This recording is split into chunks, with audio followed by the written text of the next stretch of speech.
Nadreen, हमारी ख़बर का उन्वान है आज मुल्क भर में कोरोना कहाँ हुआ है, कोरोना कितने मरीज़ मिले हैं और कोरोना की वजह से दिल्ली में क्या खुला रहेगा, क्या बंद रहेगा और उत्तर प्रदेश में क्या हुआ है। हाई कोर्ट ने क्या आदेश यूपी सरकार को दिए हैं और यूपी सरकार ने उनको मानने से किस तरह इनकार किया है। ख़बर थोड़ी तफसील से सुन लें।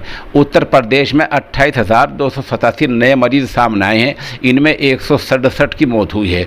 कोरोना को लेकर आज दिन भर क्या हुआ, सबसे बड़ा फैसला ये हुआ है 1 मई से 18 बरस की उम्र के लोग कोरोना का इंजेक्शन लगवा सकेंगे। इसके लिए रजिस्ट्रेशन कराना होगा, लेकिन सरकार ने भी ये नहीं बताया है कि इंजेक्शन मुफ्त लगेगा या कीमत में लगेगा। इस पर सरकार आज कल में फैसला करेगी। उधर मरकज़ ने यानी वज़ीर दाखिला अमित शाह ने कहा है कि लॉकडाउन का फैसला रियासतों पर छोड़ दिया गया है। सूबे जाने ये उनका काम है, कौन सा सूबा किस हद तक लॉकडाउन लगाता है या नहीं लगाता है, ये फैसला सूबे पर छोड़ दिया गया है। इस बीच हरियाणा के वज़ीर दाखिला अनिल विज ने ऐलान किया है कि हरियाणा में मुकम्मल लॉकडाउन का कोई इरादा नहीं है। उधर इलाहाबाद हाई कोर्ट ने उत्तर प्रदेश सरकार को 5 शहरों लखनऊ, इलाहाबाद और वाराणसी वगैरह में लॉकडाउन का हुक्म दिया है। ताहम लेकिन यूपी सरकार ने इस हुक्म को मानने से इनकार कर दिया है। दलील ये दी है कि ज़िंदगी के साथ ज़िंदगी के लवाजिमात भी ज़रूरी हैं। काम अगर बिल्कुल नहीं होगा, हम मुकम्मल बंद कर देंगे तो लोग ज़िंदा कैसे रहेंगे, मजदूर कैसे बचेंगे। ये दलील यूपी सरकार ने दी है और इस हुक्म को मानने से साफ साफ इनकार कर दिया है। अलबत्ता सरकार ने कहा है कि कोरोना से बचाने के लिए दूसरे सख्त इक़दाम किए जा रहे हैं। उधर दिल्ली में क्या कुछ खुला रहेगा, ये सुनने की बात है। खाने पीने के सामान की दुकानें खुली रहेंगी, सब्ज़ी, डेयरी, दूध, गोश्त, मवेशियों के लिए चारे की दुकान और दवाई की दुकानें खुली रहेंगी। शादियाँ भी होंगी। इसके लिए ई पास लेना होगा। ई पास लेने का क्या तरीका है वो आप सुन लें।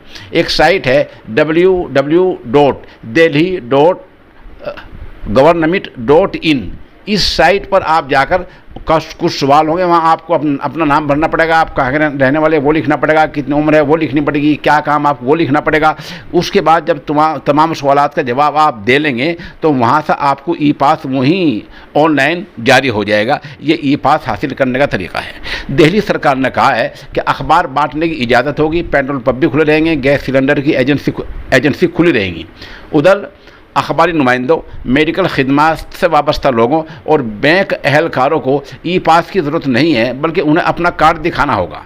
इस बीच मुजफ्फरनगर से अहम खबर आई है। मगरबी उत्तर प्रदेश के ज़िला मुजफ्फरनगर में 20 तारीख से लेकर यानी कल से लेकर 22 तक सभी बाज़ार बंद रहेंगे। ये फ़ैसला सरकारी नहीं है, बल्कि ताजिरों ने कोरोना पर वार करने के लिए खुद ये फ़ैसला लिया है।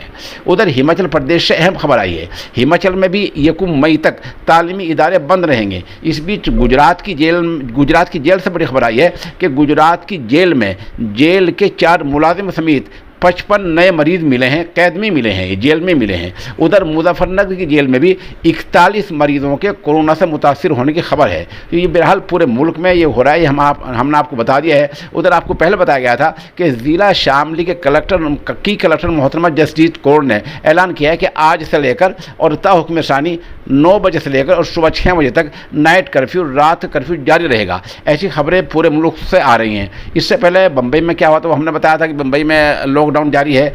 उधर जो है कर्नाटक में जैसा कुछ जारी है वो हम पहले बता चुके हैं। ये आज हमने यूपी की, दिल्ली की, हिमाचल की, हरियाणा की थोड़ी हालत बताई है और असल यूपी का वो हुक्म बताया कि इलाहाबाद हाई कोर्ट ने सरकार से कहा है कि वाराणसी, लखनऊ, उत्तर और उसमें इलाहाबाद और इन शहरों में कर्फ्यू लगा जाए, मुकम्मल लॉकडाउन लगा दिया जाए। लेकिन इलाहाबाद हाई कोर्ट के इस फैसले को सरकार ने मानने से इनकार कर दिया है और सरकार ने कहा कि ज़िंदगी के लवाजिमात नहीं होंगे, ज़िंदगी गुजारने की चीज़ें नहीं होंगी तो आदमी ज़िंदा कैसा रहेगा, इसलिए मुकम्मल लॉकडाउन सरकार नहीं लगा सकती। ऐसा यूपी सरकार ने जवाब दिया है।